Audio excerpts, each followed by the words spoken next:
Hi hello నమస్తే వనకం మనసులో మాట మీతో ఈ పూట మీ సత్య. మనం ఇక్కడ రావులపాలెం బస్ స్టాండ్కి వచ్చాం ఈరోజు. మనం చూడండి, ఇక్కడ మొత్తం మనకి 17 ప్లాట్ఫామ్స్ ఉన్నాయి రావులపాలెం బస్. దీనిలో మీకు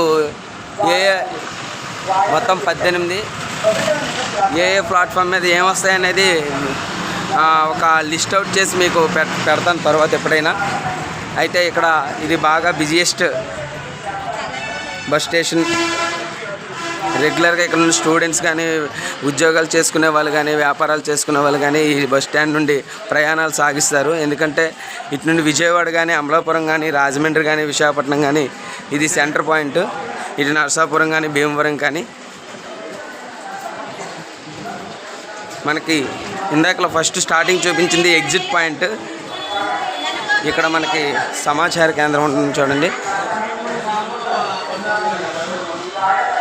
ఇది మనకి ఎంట్రీ పాయింట్. అయితే ఇది జనాలు నడిచేదానికి. ఇదైతే మనకి స్టార్టింగ్ బస్సులు వచ్చే ఎంట్రీ పాయింట్. ఇక్కడ చూడండి, వాడపల్లికి ఇక్కడ వెంకటేశ్వర స్వామి గుడి చాలా ఫేమస్. వాడపల్లిది మనకి ఏదైతే అక్కడ తిరుమల తిరుపుతుందో, తర్వాత ద్వారకా తిరుమల ఉందో, అదేవిధంగా వాడపల్లి అనేది ఇక్కడ చాలా చాలా ప్రత్యేకమైన వెంకటేశ్వర స్వామి ఆలయం.